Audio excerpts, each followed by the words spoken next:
The truth of the share market channel में आपका स्वागत है। मैं भवनेश अग्रवाल। नमस्कार दोस्तों, शेयर बाजार में अजूबे होते रहते हैं। ये बाजार अजूबों का है। दुनिया के हर बिजनेस का ये दुनिया का सबसे बड़ा बाजार है और सबसे ताकतवर लोग इसमें हैं, सबसे सुपर इंटेलेक्चुअल लोग इसमें हैं। इस बाजार में चाहे आईएएस अधिकारी हो, चाहे आईएम से निकले हुए लोग हों,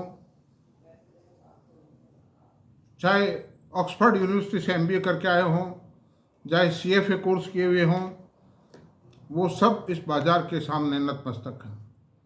और इस बाजार की चाल और ढाल को कोई नहीं पहचान सकता। वॉरेन बफेट जो दुनिया के सबसे बड़े इन्वेस्टर हैं, और जो चार्ली मंगूर जो वॉरेन बफेट साहब के गुरु थे, वो भी इस बाजार की चाल और ढाल को पूरी तरह नहीं पहचान पाए। ये हमको मालूम है क्या क्या हुआ। बड़े हैं, बहुत बड़े इन्वेस्टर हैं। झुंझुनवाला साहब बहुत बड़े इन्वेस्टर हैं, आर के दमानी साहब बहुत बड़े इन्वेस्टर हैं, but nobody is godfather of this market. तो मैं ये बातें इस रेफरेंस में कह रहा हूँ। एक तो मैं बीच में निवेदन कर दूँ कि ये मेरा वीडियो पूरा देखें आप, जब भी उसका सार है, अदरवाइज बेकार है। आपको कुछ भी नहीं मिलेगा दोस्तों। अगर आप 15-20 मिनट भी अगर आप डिवोट नहीं कर सकते, यू विल गेट नथिंग। क्योंकि मैं एक वीडियो में बुराई करता हूँ, मतलब एक शेयर की, या प्रशंसा करता हूँ, लेकिन मेरी एक ही आदत है, मैं मेरी डिमेरिट दोनों बताता हूँ। कब खरीदना है, किस रेट पे खरीद सकते हो, किस रेट पे ठीक रहेगा। मैं रिकमेंडेशन मेरी कहीं नहीं, आई डोंट रिकमेंड एनीथिंग। जो कुछ करना है अपने फाइनेंशियल एडवाइजर से पूछ के करो भाई। लेकिन एनालिसिस के दौरान कई बार कुछ प्रकार के शब्द निकल जाते हैं जिसके लिए मैं क्षमा प्रार्थी हूँ। निकलेंगे, वो नेचुरल बात है, लेकिन मेरी कभी कोई रिकमेंडेशन नहीं है। मैं एनालिस्ट हूँ, एनालिसिस करता हूँ, पढ़ाई लिखाई करवाता हूँ, एज एजुकेशन लेक्चर डिलीवर करता हूँ इन पर। तो सबसे बड़ी बात यह कि मैंने एक शेयर की मान लो बढ़ाई की, तो उसके साथ कब खरीदा जा सकता है ये शेयर, किस रेट तक खरीदा जा सकता है। खाली नाम सुना चल लिए, मतलब फर्स्ट का बंद कर दो बहुत है, इसका मतलब ये रिकमेंडेशन है। ऐसा नहीं होना चाहिए। आप लोगों को पढ़ना लिखना चाहिए, समझना चाहिए। अगर इस देश में या इस आर्थिक युग में आपको आर्थिक विषमताओं से लड़ना है, अपने आप को आर्थिक परतंत्रता ग्रहण करनी है, यानी आर्थिक कमजोरियों को दूर करना है, तो शेयर बाजार से बेस्ट कोई साधन नहीं। आज 10 करोड़ की लागत लगा के कर लीजिए, आप 10 लाख रुपये महीना नहीं कमा सकते उससे। लेकिन 10 करोड़ से निश्चित रूप से 2 करोड़ रुपया इसमें आएगा। एक साल नहीं आएगा, दूसरे साल 4 करोड़ आ जाएगा। इतनी बड़ी मेहनत, इतना बड़ा एस्टेब्लिशमेंट लेके जो बैठे हैं, 10-20 करोड़ के शोरूम खोल रखे हैं, उन पे नहीं है दोस्तों इतनी इनकम। क्योंकि खर्चे, नुकसान, थेफ्ट बहुत ज़्यादा है। ऑफ सीजन आते हैं, बैड डेट्स हो जाते हैं।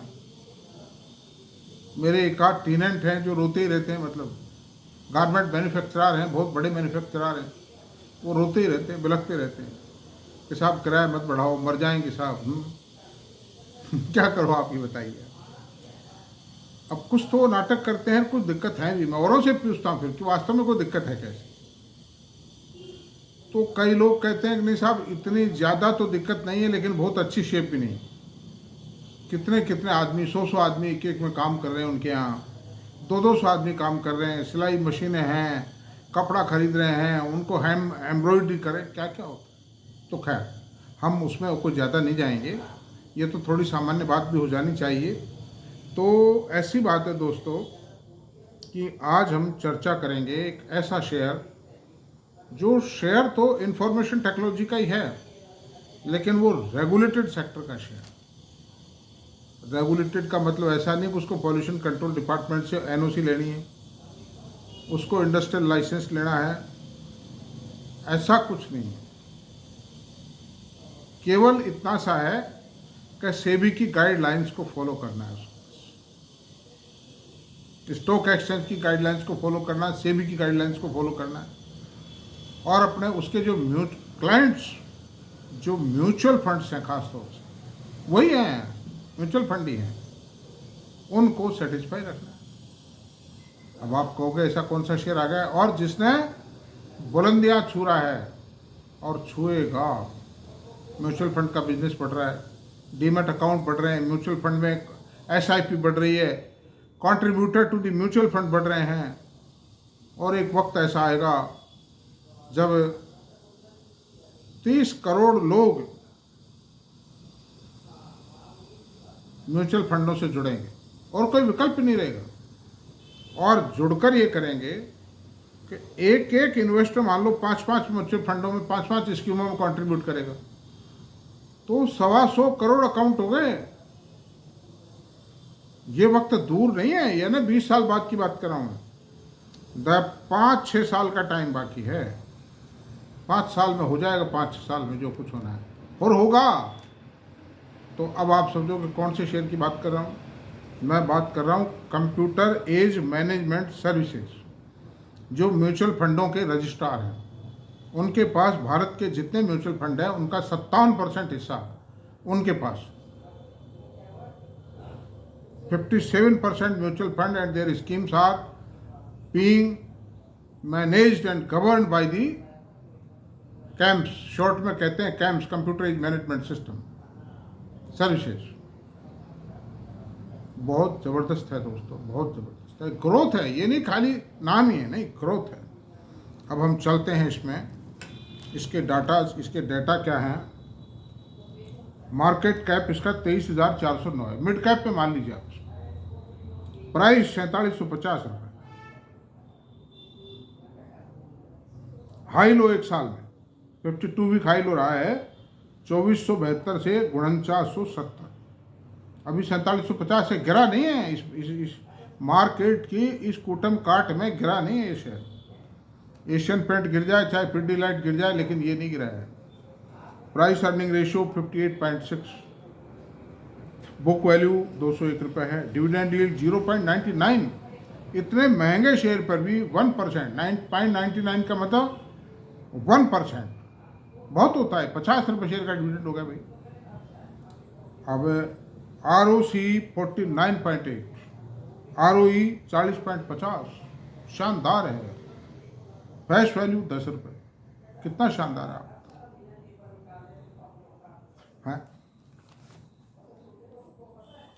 5 साल में एप्रिसिएशन कितना आया इसका? कोरोना काल के दौरान IPO आया था ये। 1200 रुपये से 4750 रुपये हो गए, 4.5 गुना हो गया। सही और टाइम होना माने रखता है। इतना बड़ा मार्केट कैप है, सब कुछ है। छुपा रुस्तम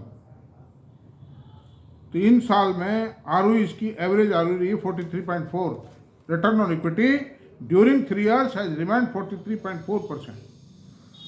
अच्छा,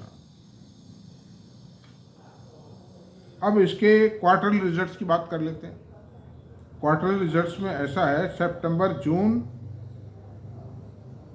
जून सितंबर 24 और सितंबर 23, ईयर ऑन ईयर, क्वार्टर दोनों तुलना करते हैं।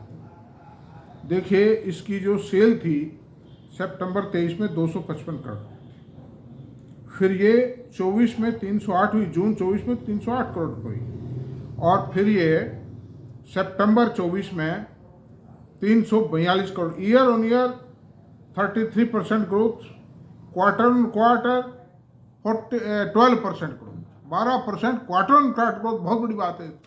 It is a big thing. In the same way operating profit margin 46-47%। इनका कोई खर्चा ही नहीं, बस मैन पावर की तनख्वाह देनी है, वो भी थोड़े ही है, कोई ज़्यादा नहीं है वो आदमी। कोई रॉ मटेरियल नहीं है, कोई लाइसेंस नहीं है, कोई कोटा परमिट नहीं है, कुछ नहीं। मुश्किल से 100 आदमी होंगे ज़्यादा से ज़्यादा। अंडर वन रूफ सारा काम हो जाता है। नेट प्रॉफिट, ये नेट प्रॉफिट सितंबर 23 में 81 करोड़ रुपए था, जून 24 में 102 करोड़ रुपए, और सितंबर 24 में 115 करोड़ रुपए। EPS सितंबर 23 में 16 रुपये 57 पैसे EPS थी, जून 24 में 20 रुपये 71 पैसे EPS हुई, और इस सितंबर 24 क्वार्टर में 23 रुपये 38 पैसे की EPS हुई। वंडरफुल अचीवमेंट, कहीं रुकने का काम नहीं है। SIP कोई बंद नहीं करने वाला है। Another thing, provident fund, mutual fund, pension fund, सब इनके क्लाइंट हैं। बेशुमार दौलत को मैनेज कर रहे हैं। दोस्तों ये पीछे रहने वाली चीज़ नहीं है। तो beautiful share, most beautiful share. P&L की बात करते हैं इसकी। एनुअलाइज बेसिस, एनुअलाइज क्या रहा? FY 23 में 923 करोड़ था, TTM 1203 करोड़ रुपए, यानी सेल में 33% की ग्रोथ आई है। और प्रॉफिट आफ्टर टैक्स जो है 275 करोड़ रुपए था FY 23 में, जो TTM में 400 करोड़ रुपए हुआ है। ये तो ऑलमोस्ट 40-45% बढ़ गया। देख कितना बढ़ा, 400 अपॉन 275, ये बढ़ गया 45.45%। इतनी बड़ी ग्रोथ कहाँ मिलेगी किस कंपनी में? कंसिस्टेंटली ग्रोथ है। और अर्निंग पर शेयर 56 रुपये से 81 रुपये 23 पैसे हो गई है एनुअलाइज बेसिस पे। तो पी रेशो कुछ भी नहीं है इसका। The damn cheap share. Borrowing कुल 79 करोड़ का डेट है, मतलब अदर इन्वेस्टमेंट 311 करोड़ रुपए है, नहीं 691 करोड़ रुपए का इन्वेस्टमेंट है इनका, और अदर लाइबिलिटी 311 करोड़ रुपए, लेकिन 691 करोड़ का इन्वेस्टमेंट है इनका। और लोन वोन कुछ नहीं है, कोई खास नहीं है, 70-80-100 करोड़ रुपए, तो इतना सा तो रहता है कोई विशेष। FI होल्डिंग 56.53% है, DI होल्डिंग 18.64% है, पब्लिक का 24.83% है, मैनेजमेंट होल्डिंग 0 है। कंप्लीटली प्रोफेशनली मैनेज्ड कंपनी है ये। Market completely professionally manage company को नंबर ज़्यादा देता है। इक्विटी कैपिटल 49 करोड़ रुपीज़ है, बहुत रीजनेबल इक्विटी है, छोटी है, कुछ ज़्यादा बड़ी इक्विटी नहीं। तो अंडर दीज सर्कमस्टेंसेज दोस्तों ये शानदार आइटम है। इन्वेस्टमेंट करना नहीं करना ये आपका इच्छा है, और अपने फाइनेंशियल एडवाइजर से पूछ के करें। मेरी कोई रिकमेंडेशन नहीं है, मैं खाली स्टडीज पेश कर रहा हूँ मेरी मेहनत करके आप लोगों के कल्याण उद्धार के लिए, कि आपको कुछ ज्ञान आवे, नॉलेज मिले। I am supporting like a backbone. तो ठीक है, आज इतना ही रहने देते हैं। आपको पसंद आया हो वीडियो तो प्लीज़ इसको सब्सक्राइब करें, लाइक करें, शेयर करें, कमेंट करें। Thank you very much.